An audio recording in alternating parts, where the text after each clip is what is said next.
بسم اللہ الرحمن الرحیم۔ معزز ناظرین، السلام علیکم ورحمۃ اللہ وبرکاتہ۔ علی ایک بہت ہی اچھا لڑکا تھا، سب گھر والے اس سے بہت محبت کرتے تھے۔ علی بھی اپنے بھائی بہنوں اور امی ابو سے بہت محبت کرتا تھا۔ وہ امی ابو کی خدمت کرتا تھا، کام کاج میں ان کا ہاتھ بٹاتا اور چھوٹے بہن بھائیوں کی پڑھائی میں بھی مدد کرتا تھا۔ علی 5 وقت کی نماز پابندی سے مسجد میں جا کر جماعت کے ساتھ پڑھتا تھا۔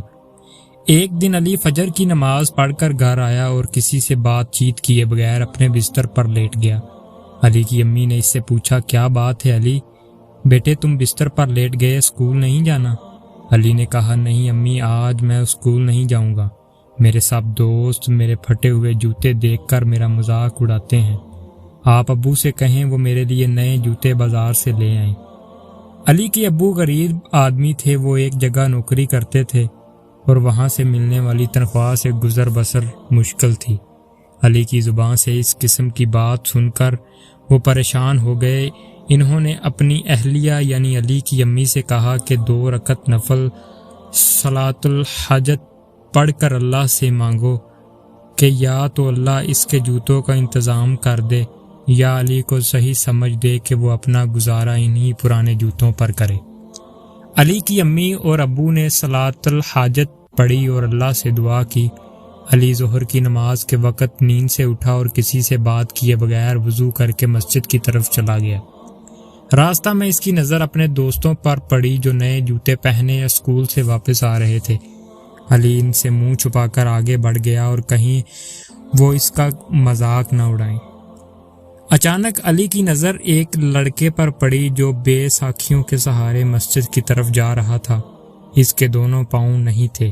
اسے دیکھ کر علی کو بے حد افسوس ہوا اور بے اختیار آنکھوں میں آنسو آ گئے اور وہ دل ہی دل میں سوچنے لگا کہ مجھ سے کتنی بڑی غلطی ہو گئی۔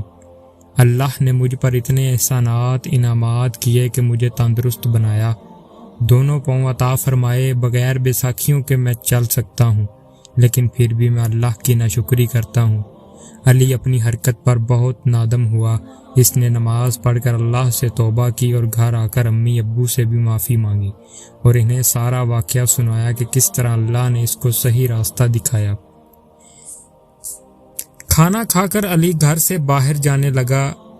علی کی امی نے پوچھا، بیٹا کہاں جا رہے ہو؟ علی نے مسکراتے ہوئے جواب دیا، اپنے پرانے جوتوں کو نیا کرنے۔ علی کی امی یہ دیکھ کر خوش ہو گئیں کہ علی اپنے پرانے جوتوں کو پالش کر کے چمکا رہا تھا اور اللہ تعالیٰ نے جس حال میں رکھا اسی حال میں خوش تھا اور پرانے جوتوں میں پر اللہ کا شکر ادا کر رہا تھا اور کہہ رہا تھا کہ الحمدللہ، علی کا حال ہر حال میں اللہ کا شکر ہے۔ وما علینا الا البلاغ المبین۔